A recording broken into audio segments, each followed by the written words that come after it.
Today, I want to talk to you about maybe the thing that has been the most impactful in my businesses, and that is figuring out the why of why someone wants to work for you. Now, a lot of you are going to say, well, I already know the why if people want to work for me. People need money. People need a job. You are correct. That is true. But here's the thing. If that's your mindset, you are not differentiating yourself versus your competitors. Welcome to the SuperPumped Business Podcast, where passion, purpose, and profits collide.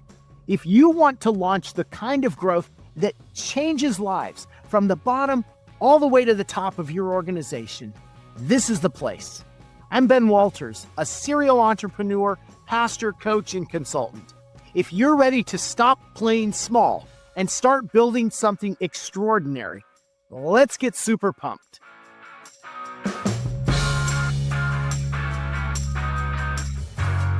Today is the third of 3 parts about things to do before someone even gets hired. The first is try to find people within a 10-minute radius of your business. This is particularly if you're working on hourly workers, kind of unskilled workers, that kind of thing. But in general, keep in mind a framework that the more people have to commute and that cost both in time and money, the more the pay better be. So those better kind of work together. You can ask someone to drive an hour to work if they're making $250,000 a year. You don't ask someone to drive an hour to work if they're making $18 an hour. So keep that in mind. That's the first tip. Second thing is referral bonuses done right are hugely impactful. Those have so much good in them. So if you missed the last episode about referral bonuses, double back and check that out. But today I want to talk to you about maybe the thing that has been the most impactful in my businesses, and that is figuring out the why of why someone wants to work for you. Now, a lot of you are going to say, well, I already know the why if people want to work for me. People need money. People need a job. You are correct. That is true. But here's the thing. If that's your mindset, you are not differentiating yourself versus your competitors. Think about it. You need to be better than your competitors if you want to retain the people. If there's an industry average of turnover, and you're just doing the same things everybody else does, you're not going to win that battle. There's nothing different about your organization. So when you start figuring out the why of stuff, things start to make sense. The entire package you can build, which will not only help recruit somebody, but also get them kind of invested in your company. And then the key is retain them for years beyond the normal months that those positions turn over. That's where you make the real money. And that's where you make the real impact. So let's unpack this idea of the why. The first thing is in your interview process, figure out their why. Beyond money, beyond I need a job. I'm going to give you 3 examples of this. I had a woman come in. She was a parent. And so we said, why do you want this job? And she said, well, I need a job. I need money. You know, my husband works, but we have a lot of expenses. And I said, but beyond that, why this job over all the jobs out there? There's a lot of jobs because there's more employers looking for people than there are people looking for them. And so why are you applying for this one? And she said, this was when I owned a commercial cleaning business. She said, my kids are in school. I put them on the bus at like 7:15 and they get off the bus. I think it was around 2:45. And so this particular job was like 8 to 2. And I thought, oh, that makes sense. She said, there's a lot of jobs out there, but a lot of them either require me to go into work before I can get the kids on the bus, or I've got to get off after they're off the bus. And then I've got to figure out, you know, how do I get them home? And do I have them go to a neighbor or do I ask a friend? And she said it gets complicated. Whereas this job, these hours align perfectly. So right there, we have figured out her why, right? We know what her why is, why she's wanting this job over all the other jobs out there. But here's the secret sauce with that. We then begin to formulate how we craft that position. So let's say normally on our 8 to 2 position, we may ask people, hey, can you stay 2 hours of overtime, right? And that's just part of what we do. And a lot of times there's an implicit assumption on the employer's part that if I ask you to stay 2 hours of overtime and you don't do it, even though it's quote voluntary, that you're somehow a bad employee, or there becomes a pressure among your peers. Like, why does, Tina never work overtime and the rest of us have to work overtime?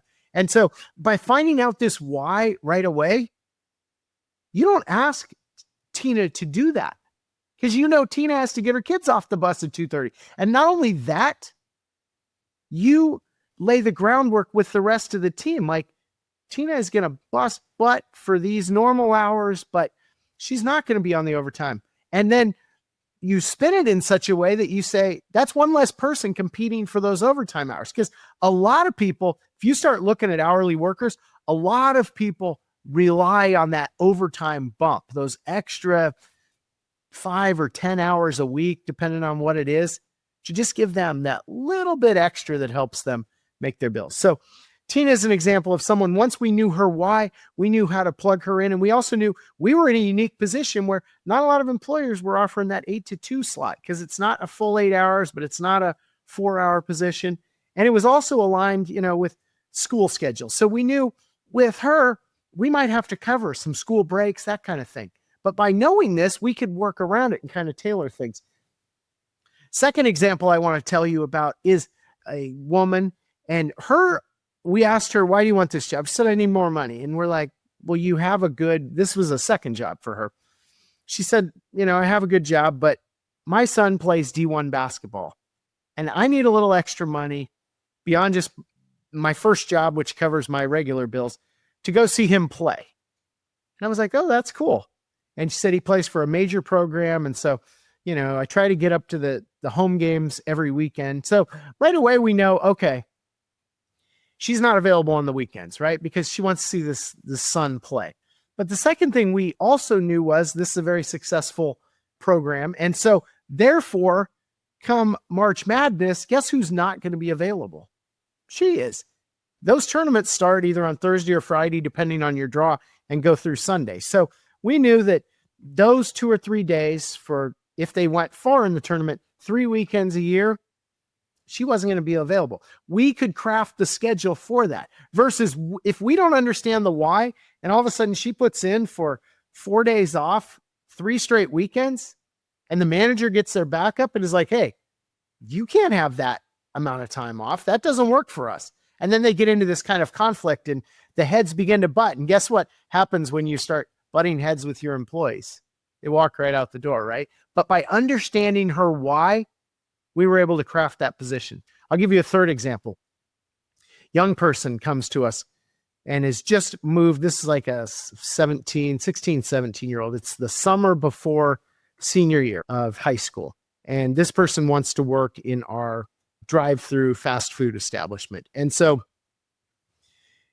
we say, why do you want a job? Well, it's the usual teen things. I'd like to get a car and maybe save some money for college. And I said, oh, anything beyond that? And she said, well, I just moved here from Iowa and I actually don't know a lot of people. So I was hoping that if I did a good job here, you guys would serve as a reference. And so I was like, oh, that makes sense. And so then we hired that person. And then in fast food, there can be frustrations and stuff. And so we would say, well, we would joke like, oh, well, just keep doing a good job because you're working for that reference. You're getting that reference. But we also began to formulate, okay, where are you applying to school? And then lo and behold, because we've had a lot of workers her age, maybe a year ago, 2 years ago, 3 years ago. Oh, I'm applying to Ohio State. You know what? We had an employee that was fantastic that went to Ohio State and we connected them. And all of a sudden they're then talking and there's that connection. And all of a sudden they're grateful to their employer for that connection, right? And so because we knew her why, we could help her. Part of what we are trying to do as companies, if you want to make your company stand out, is we want to connect to the human being. These are not robots that we're just plugging in to make widgets, right? We're trying to connect to your human side. You know, the parent that was trying to see her kid play in the NCAA tournament? Do you know what we did for that employee? We gave her frequent flyer miles to go see that kid play. Do you know what happens then? Didn't cost us much, but you give that person that opportunity to do the why of why they were working for you. They are going to remain loyal long beyond industry average because you see them as a human being. You see the why in them. Do you remember the parent that had the kids in school and needed to work that 8 to 2? You start then connecting them with other parents within your company who are kids similar ages or maybe a little bit older. And then all of a sudden they've got a friend group and they're trading childcare back and forth. Or maybe even it's hand-me-down clothes, where it's going from this to this to this to this.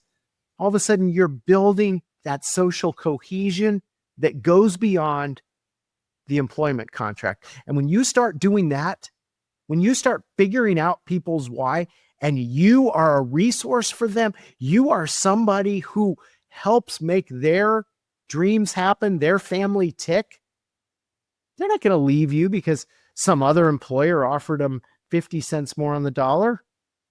They're going to be loyal to you. They're going to want to continue to work for you because they know they can go see their kid play in an NCAA tournament game, or they can go and make sure they're at the bus stop every morning to put the kids on and every afternoon to get the kids off. Or you're the employer that helped them get into the school they wanted to go to, wrote them a great reference. Do you know who's coming back probably year after year through those college years, or maybe at Christmas break? It's that kid. Because you saw the why and you stepped up and met the need. So if you want to start slaying the turnover dragon, it goes beyond just good hiring practices. Hire people that are close to where they work. Pay people to refer good people to your company. But most importantly, before they ever set foot in the door, figure out their why and figure out how your company can help them achieve their goals. And if you can do that, you are going to keep those people. And guess what? Not only are they going to be happier, you're going to be happier because you're going to be putting way more money back into your pocket. So this is our super pumped moment about turnover and what to do prior to hiring. If you need help with turnover in your business and you want to dig into my toolkit that goes beyond just these 3 things on pre-hiring, hit me up, superpumped.com, book a free consultation. We'll talk through things. If we can help you, we will dig in and we will help you slay the turnover dragon. Thanks for joining me today.